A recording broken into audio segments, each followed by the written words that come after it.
Hello and welcome to our podcast for college Catholics, where we discuss faith and spirituality from a Catholic perspective. I'm Father Patrick.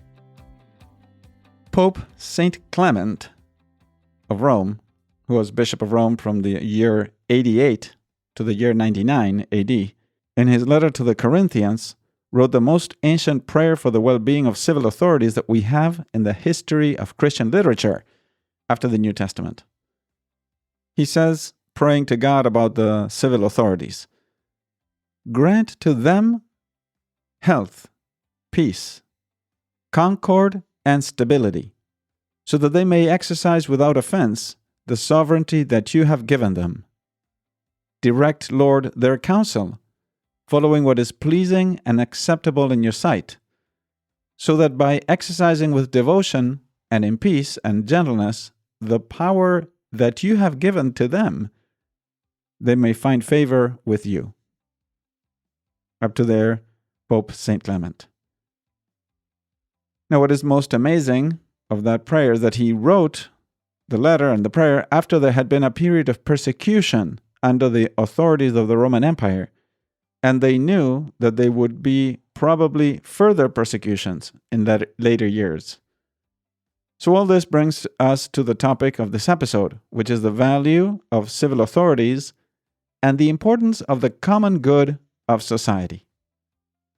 According to Pope Benedict XVI, in praying for the authorities, Saint Clement recognized the legitimacy of political institutions in the order established by God. Now, at the same time, he expressed his concern that the authorities would be docile to God when he said, "Devoutly, in peace and meekness, exercising the power given them by God." So why do we have authorities in our human society? And where does their authority come from?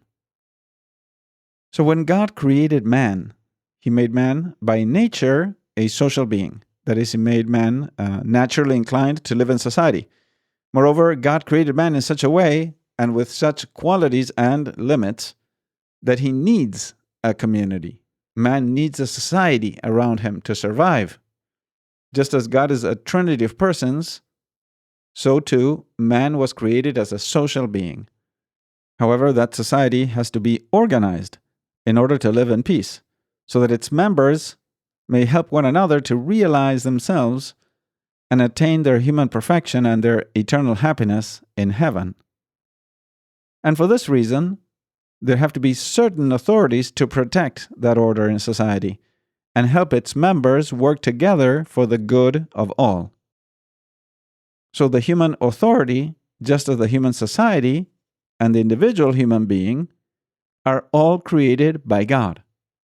All those realities are within the creative plan of God, our Lord. The ultimate authority, that is above the created universe, is the authority of God himself, the uncreated authority of God. Every other created authority gets its meaning, its purpose, and its foundation from the creative action of God. In this sense, authority means a certain quality by which persons or institutions make laws and gives orders to men. They also expect obedience from men and have the power and right to enforce those laws.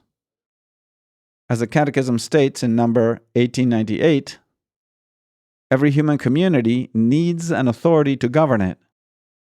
The foundation of such authority lies in the human nature, and this authority is necessary for the unity of the state.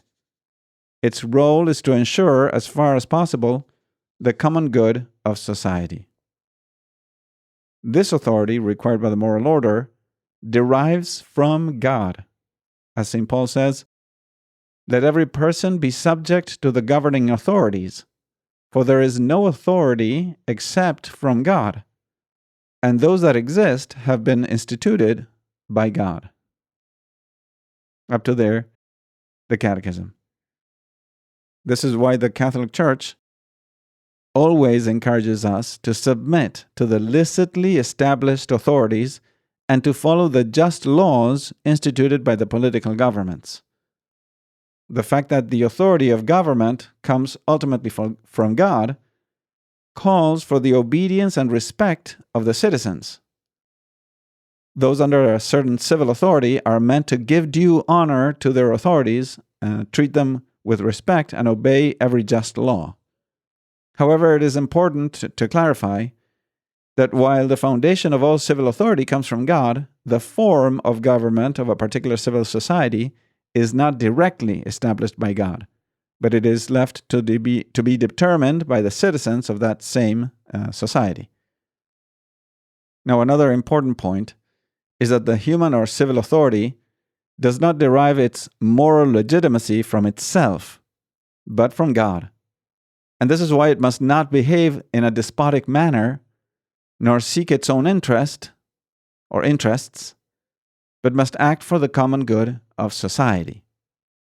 So the fact that it is God's authority and creative act that gives legitimacy to the civil authority's power means that the just laws established by those authorities should be respected and obeyed, because they also ultimately receive their legitimacy from the law of God. Of course, the divine law of God and even the natural law established by God within our human nature are distinct from the human laws established by human authorities. So let me explain that a little bit. There's a divine law and a natural law. Divine law and natural law are established by God, and therefore they're always perfect. On the other hand, the human civil laws are established by a human being, a human reason, we can say, and therefore not necessarily perfect. In fact, as we see by experience in the human history, there are sometimes unjust or evil laws. And in that sense, the human civil laws are only morally binding as long as they don't contradict the precepts of the natural law and the divine law of God, of course. As the Catechism says in number 1903, authority is exercised legitimately only when it seeks the common good of the group concerned, and if it employs morally licit means to attain it. If rulers were to enact unjust laws or take measures contrary to the moral order, such arrangements would not be binding in conscience. In such a case, authority breaks down completely and results in shameful abuse. An interesting example of abuse of authority happened in Mexico after the approval of a new national constitution in 1917. The laws and articles in that constitution were intended to effectively limit the Catholic Church's existence to almost nothing. Some of the most anti-Catholic articles restricted religious education, they outlawed monastic religious orders, they banned worship outside the confines of the church buildings, they required church property to be turned over to the state, they revoked citizenship to anyone found disobeying the Constitution due to the influence from clergy members, they prohibited priests from voting or holding public office, and gave the federal government complete power to supervise and control all church activities in the country. So these things got worse when in 1924, Plutarco Elias Calles became president of Mexico and decided to enforce those unjust laws on the people of Mexico, of which the great majority were Catholic. And this led to a violent persecution of the Catholic Church, particularly priests and those who supported or welcomed those priests. Many people were murdered, hanged sometimes, or shot. Because of this, many Catholics, particularly in central and western Mexico, rose up in arms against the brutality of the Mexican government. Among the Catholics that gave their lives for this conflict and this defense of the common good, we could say, there were some saints, one of them being Saint José Luis Sánchez del Río, nicknamed Joselito, a 14-year-old boy who had become a member of the Cristero movement. He was captured and tortured by the government forces, and in order to try to get from him vital information about the Cristero army, they tortured him to get that information from him. But Joselito remained faithful to the Cristeros as he knew that to say anything would be to betray those who were fighting for Jesus Christ. And according to witness accounts, the federal soldiers cut off the soles of his feet and forced him to walk barefoot to his grave. And before being shot, they promised to release him if he only would cry out, "Death to Christ the King." To which he answered, "Viva Cristo Rey," which means, "Long live Christ the King." So this brings us then to the importance of the common good of society, which is what civil authorities are to defend and foster. So preserving the good of the individual person is essential for the well-being of each person and of the whole society. So this good of the person includes physical good, financial well-being, intellectual goods, peace, and spiritual goods. Above all, the ultimate good of every person is their eternal salvation, which is to be united with God. Now, because we are social beings, the personal good is necessarily related to the common good of society. So what is this common good?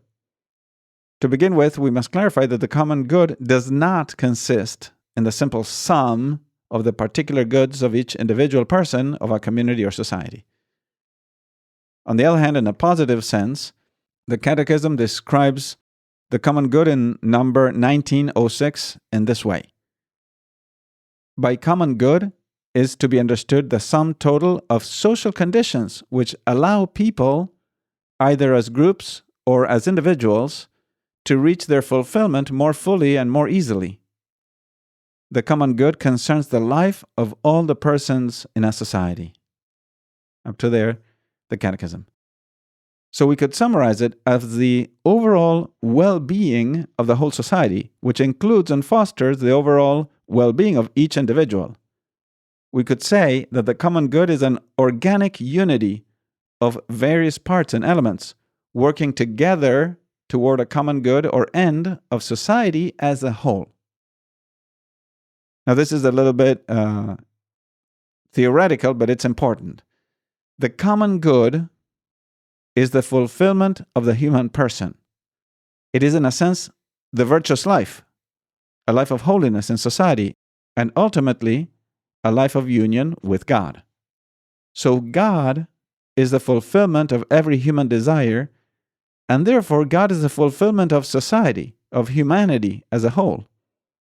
In this sense, we can say that God is ultimately the common good of society as an end that has to be achieved. So God, we could say, is the uncreated common good of the whole universe.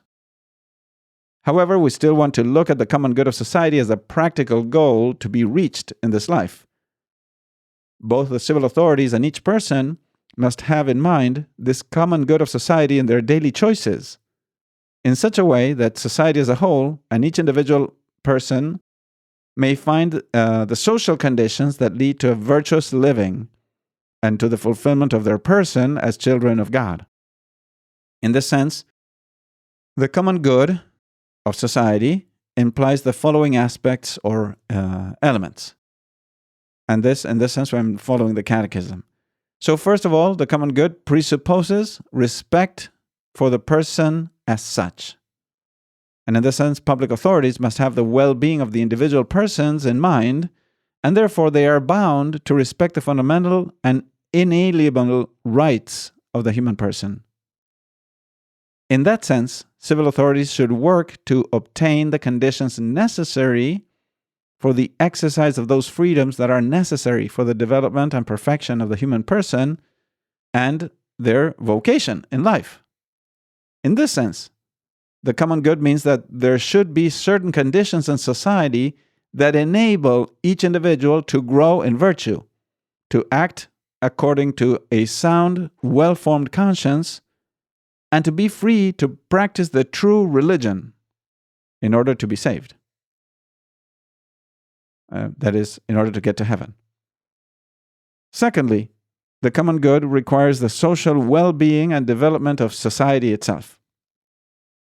In this sense, public authorities should try to make accessible to each person what is needed to live a truly human life. That is food, clothing, health, work, education, culture, the right to establish a family, and so forth. Finally, the common good requires peace. That is, the stability and security of a just order. In this sense, public authorities should ensure, always by morally acceptable means, the security of society and its members. This is the basis of the right to legitimate personal and collective self-defense. And this is a key concept, right? So there has to be peace, and in order for there to be peace, there has to be a certain security in society and its members, and therefore there is a right in society and its members to defend themselves from aggressors. Now, as you can imagine, all these things of the common good and protecting the common good are not the responsibility of the civil authorities alone. That is, we cannot all sit back and hope that the state will take care of promoting and safeguarding the common good of society while we don't do anything. We all have a role to play. We all have a responsibility to work toward the common good of all.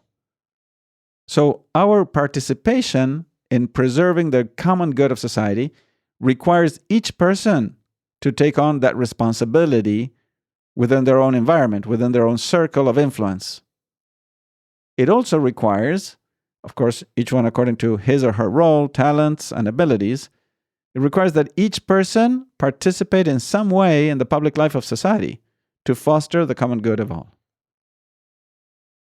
This also requires a constant personal conversion, looking toward oneself and asking oneself, how am I helping my society, my environment, to become a better place to live with dignity and attain heaven? So, of course, this is a challenge and a call to conversion and to working for the common good of society.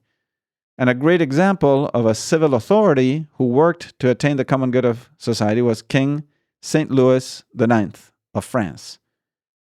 To give a brief description of the man and the saint, we can say that he was a man of deep piety, of devotion, and of virtue.